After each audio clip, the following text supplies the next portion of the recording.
السلام علیکم ناظرین، آپ دیکھ رہے ہیں پیغام اولیاء چینل۔ لاکھوں کروڑوں درود و سلام حضور پاک صلی اللہ تعالی علیہ وآلہ وسلم پر اور ان کی آل پاک پر۔ محترم ناظرین کرام، آج ہم آپ کے لیے ایک ایسا واقعہ لے کر آئے ہیں جسے سن کر آپ کا ایمان تو تازہ ہوگا ہی ساتھ آپ خوشی سے جھوم اٹھیں گے۔ یہ واقعہ ہے ہمارے اور آپ کے پیارے آقا امام اعظم امام کائنات حضرت محمد مصطفیٰ صلی اللہ تعالی علیہ وآلہ وسلم کی ولادت کا۔ جی ہاں ناظرین کرام، آج ہم آپ کے لیے لے کر آئے ہیں ہمارے اور آپ کے پیارے آقا صلی اللہ تعالی علیہ وآلہ وسلم کی پیدائش مبارک کا واقعہ۔ تو میری آپ سے محترمانہ گزارش ہے کہ اس واقعے کو مکمل طریقے سے سمجھنے کے لیے اس ویڈیو کا اینڈ تک ضرور دیکھیں، اور اگر ابھی تک آپ نے ہمارے چینل کو سبسکرائب نہیں کیا ہے تو اسے ابھی سبسکرائب کر دیجیے اور پاس میں دیے گئے بیل آئیکن پر بھی کلک کر دیجیے تاکہ ہمارے ویڈیو کی نوٹیفیکیشن آپ تک پہنچتی رہے۔ اس کائنات میں جب کچھ بھی نہیں تھا تب اللہ تبارک و تعالیٰ تھا، اور اللہ تعالیٰ نے پھر چاہا کہ میں پہچانا جاؤں، تو اللہ تبارک و تعالیٰ نے سارے حسن کو سمیٹ کر ایک نور کو تخلیق کیا اور پھر اسے اپنا محبوب بنا دیا، اور اس نور مقدس کو، اس نور مجسم کو زمانہ محمد مصطفیٰ صلی اللہ تعالی علیہ وآلہ وسلم کے نام سے جانتا ہے۔ پھر اس خالق حقیقی نے چاہا کہ میں اپنے محبوب یعنی حضرت محمد مصطفیٰ صلی اللہ تعالی علیہ وآلہ وسلم کی تعریف کرواؤں، میں اپنے محبوب کی پہچان کرواؤں، اس کے اوصاف زمانے میں بخیر دوں، اس کی خوشبو سے ایک جہاں بناؤں۔ تو پھر اللہ تبارک و تعالی نے زمین و آسمان کو بنایا، خوشبو کو پیدا کیا گیا، فرشتوں کو تخلیق کیا گیا، کائنات کے ذرے ذرے کو حضرت محمد مصطفیٰ صلی اللہ تعالی علیہ وآلہ وسلم کی آمد کے لیے سجایا گیا،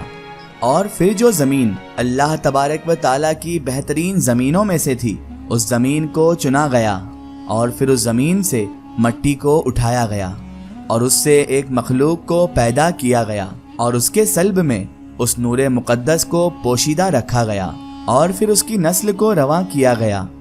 تو پھر یہ نور مقدس حضرت آدم علیہ السلام سے حضرت شیش علیہ السلام تک، حضرت شیش علیہ السلام سے حضرت کنان تک، حضرت کنان سے حضرت ادریس تک، اور حضرت ادریس علیہ السلام سے حضرت نوح علیہ السلام تک، اور حضرت نوح سے حضرت ابراہیم علیہ السلام تک پہنچ گیا۔ پھر اللہ تبارک و تعالیٰ نے فرمایا، اے ابراہیم، جس جگہ سے میں نے آدم کی مٹی کو زمین سے اٹھایا تھا اس جگہ پر میرا گھر بنا، تاکہ اس شہر سے میں اپنے محبوب کے نور کو ظاہر کروں۔ تو بس پھر اللہ تبارک و تعالیٰ کے خلیل حضرت ابراہیم علیہ السلام نے اللہ تعالیٰ کا گھر تعمیر کرنا شروع کر دیا۔ یہ واقعہ تقریباً حضرت آدم علیہ السلام کے زمین پر آنے کے 3435 سال بعد اور طوفان نوح کے 1080 سال بعد پیش آیا، اور پھر اللہ تبارک و تعالیٰ نے اپنے خلیل حضرت ابراہیم علیہ السلام کو حضرت اسماعیل عطا کیے، اور پھر وہ نور حضرت ابراہیم سے حضرت اسماعیل، حضرت اسماعیل سے عدنان، عدنان سے الیاس،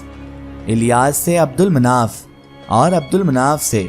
ہاشم تک پہنچ گیا، اور ہاشم سے پھر حضرت عبد المطلب تک، اور حضرت عبد المطلب سے حضرت عبداللہ تک وہ نور جا پہنچا،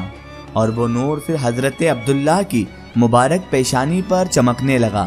حضرت عبداللہ جب عرب کی سرزمین پر اپنے مبارک قدم لے کر چلا کرتے تھے تو لوگ بار بار حضرت عبداللہ کی زیارت کیا کرتے تھے۔ اس وقت کے با علم اشخاص حضرت عبد المطلب سے کہا کرتے تھے کہ آپ کے صاحبزادے حضرت عبداللہ کی پیشانی کا نور یہ واضح کرتا ہے کہ یہ کوئی عام انسان نہیں ہے۔ بس اسی وقت سے پھر حضرت عبد المطلب نے شریف سے شریف خاندان کا انتخاب کرنا شروع کر دیا، اور اس خاندان میں شریف سے شریف عورت کا انتخاب کرنا شروع کر دیا، اور پھر حضرت عبد المطلب نے بی بی آمنہ سلام اللہ علیہا کو حضرت عبداللہ کے لیے چن لیا، اور اس طرح حضرت عبداللہ اور بی بی آمنہ سلام اللہ علیہا کا نکاح ہو گیا۔ اس وقت ابرہہ جو یمن کا بادشاہ تھا تو اہل عرب مکے میں کعبہ شریف کی زیارت کرنے کے لیے جایا کرتے ہیں اور بڑے ادب و احترام سے عبادت بھی کیا کرتے ہیں۔ تو اس ابرہہ بادشاہ نے یمن کے شہر صنعا میں ایک گرجا گھر بنا لیا اور اس ابرہہ بادشاہ نے یہ چاہا کہ پورا عرب اس گرجا گھر میں آ کر عبادت کرے، مگر ایسا ہو نہ سکا۔ تو اس ابرہہ بادشاہ نے جل بن کر یہ چاہا کہ خانہ کعبہ کو اگر نست و نابود کر دیا جائے معاذ اللہ، تو ہمارا گرجا گھر پورے عرب کے لیے عبادت کا مرکز بن جائے گا۔ اسی منصوبے کو لے کر وہ اپنی فوج کو لے کر اللہ کے گھر کعبہ شریف کی طرف بڑھا، اور اس نے اللہ کے گھر کو مٹانے کا فیصلہ کر لیا تھا۔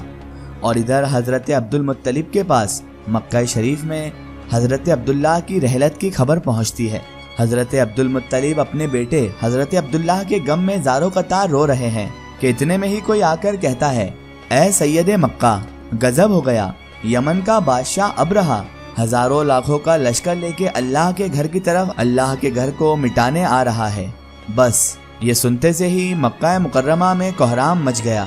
تو ہمارے آقا صلی اللہ تعالیٰ علیہ وآلہ وسلم کے دادا حضرت عبد المطلب سب کو سنبھالتے ہیں اور اللہ تبارک و تعالیٰ کے گھر میں جا کر کہتے ہیں، اے پروردگار، اے اللہ، یہ تیرا گھر ہے۔ وہ ظالم بادشاہ جس نے اچانک مکے پر حملہ کرنے کا فیصلہ کر لیا ہے، وہ ظالم تیرے گھر کو تباہ کرنا چاہتا ہے۔ اے پروردگار، اے اللہ، تو اپنے گھر کی حفاظت فرما۔ تو بس پھر بعد دعا حضرت عبد المطلب اپنے ساتھیوں کے ساتھ ابرہہ کے لشکر کی طرف جاتے ہیں اور جا کر فرماتے ہیں کہ اے ظالم، کیا تمہیں پتا ہے کہ تم اپنے ظلم کے ساتھ یہاں کے جو فقراء ہیں ان کے اونٹ بھی قبضہ کر کے بیٹھے ہو، ان لوگوں کے اونٹ واپس کر دو۔ ابرہہ بادشاہ ان کی بات سن کر حیران ہو گیا اور کہنے لگا، اے عبد المطلب، آپ تو سید مکہ ہیں، کیا تمہیں فکر نہیں ہے اس بات کی کہ میں اللہ کے گھر کو تباہ کرنے آیا ہوں؟ اس ظالم بادشاہ کا اتنا کہنا تھا تو حضرت عبد المطلب نے فرمایا، اے ظالم بادشاہ، کیا تو یہ نہیں جانتا اس گھر کا کوئی رب ہے اور وہ رب اپنے گھر کو کبھی تنہا نہیں چھوڑے گا۔ یہ حوصلہ اور یہ ایمان دیکھ کر ابرہہ بادشاہ گھبرانے لگا۔ لوگوں نے کہا، ابرہہ چھوڑو انہیں، جو مقصد ہم یہاں لے کر آئے ہیں اسے پورا ہی کریں گے ہم تو۔ بس لوگوں کا اتنا کہنا تھا کہ ابرہہ اپنی فوج کو حکم دیتا ہے کہ جاؤ اور اللہ کے گھر کو مٹا دو۔ نعوذ باللہ، سینکڑوں ہاتھی اور فوج اللہ تعالیٰ کے گھر کی طرف یعنی کعبہ شریف کی طرف جیسے ہی بڑھتے ہیں تو اللہ تبارک و تعالیٰ بار کلثوم کی طرف سے ابابیل کے لشکر کو کہتا ہے کہ جاؤ، اپنی چونچ اور اپنے پنجوں میں پتھر کی کنکریاں لے جاؤ اور اس لشکر کو فنا کر دو۔ بس لاکھوں پرندے اللہ تبارک و تعالیٰ کے حکم سے اپنی چونچ اور اپنے پنجوں میں کنکریاں لے کر آتے ہیں اور وہی کنکریوں سے وہ تمام ہاتھی اور تمام لشکر کو نست و نابود کر دیتے ہیں۔ جیسے ہی اہل مکہ یہ کعبہ شریف کا معجزہ دیکھتے ہیں تو پورا مکہ کعبے کے آگے جھک جاتا ہے اور حضرت عبد المطلب اللہ تعالیٰ کے لیے سجدہ شکر بجا لاتے ہیں۔ اور پھر اس واقعے کو تاریخ نے واقعہ فیل کے نام سے تحریر کر دیا۔ اس کے بعد پھر پوری دنیا میں کعبہ شریف کے اس معجزے کا تذکرہ چل ہی رہا تھا، تو اتنی ہی دیر میں اللہ تبارک و تعالیٰ نے اپنے محبوب صلی اللہ تعالیٰ علیہ وآلہ وسلم کو ظاہر کر دیا۔ تاریخ نے لکھا کہ جب آپ صلی اللہ تعالیٰ علیہ وآلہ وسلم کا ظہور ہوا تو آسمان میں تارے اس طرح سے طلوع ہو گئے کہ انہیں دیکھ کر سارے نجومی سجدے میں جھک گئے تھے۔ اس وقت مصر، افریقہ، روم اور کنان میں قہر آیا ہوا تھا۔ آپ صلی اللہ تعالیٰ علیہ وآلہ وسلم کی پیدائش کی رحمت سے اور اللہ تبارک و تعالیٰ کے کرم سے وہاں پر رحمت برسنے لگی۔ وادی شام جو ہزاروں سالوں سے خشک تھی، وہاں سے پانی کے چشمے جاری ہو گئے، اور اس وقت جہاں جہاں آگ کی پوجا کی جا رہی تھی تو آپ صلی اللہ تعالیٰ علیہ وآلہ وسلم کی پیدائش کی برکت سے تمام آگ ٹھنڈی ہو گئی، اور فارس کی وہ آگ جو ہزاروں سالوں سے جل رہی تھی وہ بھی بجھ گئی۔ دنیا میں جتنے بھی پھولوں کے پودے تھے وہ اچانک سے مہکنے لگے۔ مصر کا سب سے بڑا بت زمین پر گر گیا کہ ہاتھ کے سب سے لمبے بت سے خون آنے لگا۔ خانہ کعبہ میں جتنے بھی بت تھے سب زمین پر گرنے لگے۔ یہ مناظر جب اس وقت کے علماؤں نے دیکھا تو وہ سب کے سب دنگ رہ گئے، اور دل ہی دل میں وہ سب سوچنے لگے کہ شاید وہ پل آ گیا ہے جس کا پچھلی آسمانی کتابوں میں وعدہ ہو چکا تھا۔ اور ادھر جب حضرت عبد المطلب نے یہ سب منظر دیکھا تو وہ فوراً اپنے گھر کی طرف بڑھتے ہیں۔ تو آپ حضرت عبد المطلب کیا دیکھتے ہیں کہ گھر پورا نور سے روشن ہے، اور ایک نو مولود بچہ اپنے سر مبارک کو سجدے میں رکھ کر کہہ رہا ہے، لا الہ الا اللہ، انا محمد الرسول اللہ۔ اور اس طرح رسولوں کے سردار، تاجدار مدینہ، تاجدار انبیاء، رحمت للعالمین حضرت محمد مصطفیٰ صلی اللہ تعالی علیہ وآلہ وسلم اس جہان میں تشریف لے آئے۔ سبحان اللہ۔ سلام ہو اللہ کے رسول صلی اللہ تعالی علیہ وآلہ وسلم پر۔ تمام اہل اسلام کو، تمام اہل ایمان کو حضرت محمد مصطفیٰ صلی اللہ تعالی علیہ وآلہ وسلم کی آمد مبارک ہو۔